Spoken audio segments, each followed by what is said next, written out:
दोस्तों यह वीडियो है भृंगराज का प्लांट बीज से कैसे ग्रो करें हम अपने घर पर गमले में। यदि आपके पास बीज नहीं है भृंगराज का तो कमेंट ज़रूर करें। मैंने दोस्तों आज से लगभग 4 साल पहले एक पौधा खेत से लाकर गमले में लगा दिया था। उसके बाद मुझे दोबारा से ये भृंगराज का पौधा लगाने की ज़रूरत नहीं पड़ी है। दोस्तों भृंगराज के पौधे में जब एक बार फूल खिलना शुरू कर देता है कुछ इस तरह से, तो फूल खिलने के बाद जब वह सूखने लगता है, जैसे कि ये फ्लावर सूख रहा है, तो इसी के नीचे भृंगराज के बीज बनने शुरू हो जाते हैं। तो ये बीज धीरे धीरे मैच्योर होने लगते हैं और उसके बाद सूखना शुरू कर देते हैं। तो ये जो बीज रहते हैं एक सीड पॉड में काफ़ी अधिक संख्या में रहते हैं और इन बीजों के सूखने के बाद हम इनको इस तरह से बड़ी ही आसानी से कलेक्ट कर सकते हैं। और ये बीज हम किसी भी गमले में मिट्टी में बिखेर देंगे तो ये आगे चल के कुछ समय बाद उगना शुरू कर देते हैं। तो आप देख सकते हैं एक सीड पॉड में से भृंगराज का कितना सारा सीड निकला है। तो आप समझ सकते हैं कि यदि हम एक बार एक पौधा लगा लेते हैं तो भृंगराज के प्लांट कभी ख़त्म नहीं होंगे। तो आप दोस्तों कोई भी मीडियम साइज़ का गमला ले सकते हैं 5-6 इंच की गहराई वाला, या फिर आप किसी भी बड़े साइज़ के गमले में भी इसका बीज डाल देंगे तो उसमें भी उग जाएगा।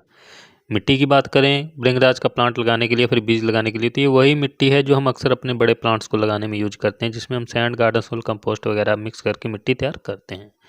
तो ये मिट्टी पहले से इस पॉट में भरी हुई थी, तो बस उसमें मैंने गुड़ाई कर दी है और ये है हमारे पास भृंगराज का बीज। तो इस बीज को आपने बस गुड़ाई करके या फिर मिट्टी में ऊपर इस तरह से बिखेर देना है और उसके बाद आपने थोड़ी सी मिट्टी और डाल देनी है, या फिर नहीं भी डालेंगे तब भी चलेगा, क्योंकि जब बीज अपने आप गमलों में बिखर जाता है, गिर पड़ता है, तो वो मिट्टी से हम कवर नहीं करते हैं लेकिन फिर भी वो उग जाता है। तो आप समझ सकते हैं कि बीज को कवर करने की भी कोई खास ज़रूरत नहीं है ऐसे में। लेकिन जब हम खुद बीज रहे हों तो थोड़ी सी मिट्टी डाल ही दीजिए, वही ज़्यादा सही रहेगा। इसके बाद आपने पानी देना है और पोट को फुल टू पार्शियल सन कहीं पर भी आप रख दें।